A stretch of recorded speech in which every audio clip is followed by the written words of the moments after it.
Du coup, nous voilà donc arrivés à la partie des amplis. Donc, comment choisir un peu son ampli, comment repérer la différence principale entre les amplis. Donc, on va commencer par définir les trois types d'amplis, à ma connaissance en tout cas. Donc, les transistors, les amplis hybrides et les amplis à lampe. Il va de soi que vous ne commencerez pas avec un ampli à lampe, question de budget déjà et d'utilité. D'ailleurs, si je peux me permettre, en ampli à lampe, là, vous en avez un bel exemple. Un parfait exemple. Voilà, ça vous donne une idée de pourquoi est-ce que... Enfin, ça, c'est ce que, à la limite, vous pouvez voir sur une scène de concert. Voilà, les transistors, à la limite... C'est beaucoup plus petit, c'est voilà. beaucoup plus compact. On peut citer le Roland Cube, par exemple. Par exemple. Moi, j'ai commencé avec un Roland Cube, c'est absolument génial. Beaucoup de guitaristes commencent avec un Roland Cube. C'est genre grand comme ça. Bon, il existe plusieurs gammes, mais le standard commence grand comme ça. Il fonctionne avec pile des LR6 pardon, autrement sur le secteur, ce qui permet que voilà, on peut le transporter partout. Des petits effets, voilà, distorsion. C'est parfait pour jouer dans la voilà. chambre, dehors avec Si les vous copains. commencez avec une petite guitare, cet ampli-là, franchement, moi, c'est une référence que je peux recommander à tous ceux qui regardent cette vidéo. C'est génial. Vous n'êtes pas obligé de commencer avec ça. Tout à fait. Toutefois, ça, qu'est-ce que tu peux nous en dire sur ça? Un son propre, enfin propre à lui-même, comme beaucoup d'amplis à lampe. Chaque ampli à lampe a vraiment son son propre à lui. Beaucoup plus de puissance qu'un ampli transistor. Et 2 kilos. Et 2 kilos. Ça pèse plus lourd. Méfiez-vous des watts. C'est pas forcément une référence. Ça, c'est seulement en 30 watts. Ça sonnera beaucoup plus fort que certains Marshall 100 watts. Hein. Faut pas se leurrer, ça marche très bien. Et c'est comme les guitares, faut essayer de toute façon. Donc, on a commencé par le sens inverse, alors du coup, on va retourner dans l'autre sens. Donc, les amplis à lampe, quand je viens de vous l'expliquer, c'est plutôt haut de gamme, utilité scène, studio. Et il faut déjà savoir ce qu'on veut comme son. C'est pas trop polyvalent en général, les amplis à lampe.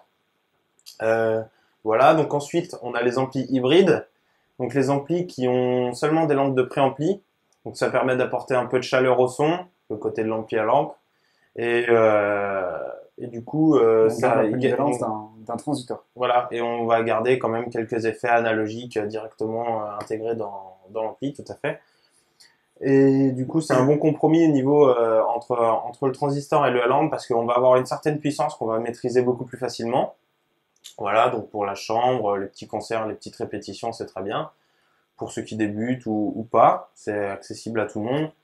Ensuite, on a les transistors avec un son beaucoup plus froid. C'est vraiment pour rester à la maison, en tout cas au niveau de sonorité, vous serez couvert vite par une batterie. Et après, même au niveau qualité sonore, c'est pas forcément ce qui se fait de mieux. Voilà. Si vous voulez jouer avec du monde, les petits transistors comme le Roland Cube, même si c'est des bons amplis, pour jouer seul en sachant, c'est à partir du moment où vous les jouez avec d'autres musiciens, sauf si c'est des musiciens qui ont un instrument acoustique, voilà, mais comme je viens de le dire, avec une batterie, si le batteur il tape en plus comme un malade, bon, laissez tomber quoi, enfin, vous ne vous entendrez pas. Avec ça, aucun problème, c'est le batteur qui risque de pas s'entendre, peut-être pas quand même, mais enfin, voilà, il faut garder aussi ce rapport de taille. Voilà, le Roland Cube qui est grand comme ça, vous vous doutez bien qu'il va pas cracher autant qu'un machin qui fait cette taille-là. Et croyez-moi, ça c'est loin d'être le plus gros. On est d'accord. Et du coup, au niveau des amplis, je pense qu'on a fait le tour. Ouais, on a fait le tour des amplis, mais moi je vais vous parler d'une autre solution qui existe, la solution informatique. Moi par exemple, je n'ai pas d'ampli à lampe parce que d'une, j'en ai pas l'usage, et de deux, mon mode de vie ne me permet pas d'en avoir un. Je m'explique, je bouge beaucoup. Transporter quelque chose comme ça m'arrange absolument pas. Surtout ma voiture, j'ai une petite 206 3 portes. Certes, ça rentre, mais enfin, il reste plus grande place après à côté. Moi, ma technique, ma solution, je vais pas trop m'étaler dessus dans cette vidéo parce que j'ai déjà un article consacré à celui-ci. Le lien, d'ailleurs, est dans la description de la vidéo. C'est la solution de l'Apogee Jam. Donc l'Apogee Jam, je peux peut-être vous montrer là, qui est là. Je sais pas si on va le voir parce qu'il est branché en fait. C'est ce petit boîtier qui est là en fait. Il nous permet de connecter un instrument, donc un micro ou une guitare ou une basse, à un ordinateur. Et après de s'enregistrer ou alors de jouer avec des amplis préenregistrés sur un logiciel avec un ordinateur. Donc moi j'ai mon MacBook Pro Retina avec moi, mon Apogee Jam, ma guitare, le tout, guitare, Mac, Apogee Jam, ça doit peser 6 kg, tout réuni. Ça, je sais pas combien ça pèse, enfin ça pèse plus de 6 kg. Très lourd. Voilà, ça pèse très lourd, et il n'y a que la tête d'ampli avec l'ampli. Et les haut-parleurs. Donc voilà, si vous cherchez de la mobilité et de la qualité, je pourrais vous recommander un Apogee Jam ou un iRing, etc. Bref, vous trouvez toutes ces infos dans la description. Si vous voulez de la qualité, l'ampli à lampe, il n'y aura jamais rien de mieux, pour faire mieux du moins, qu'un autre ampli à lampe. C'est, comme Thibaut l'a dit, c'est la référence, c'est le haut de gamme de l'amplification du son.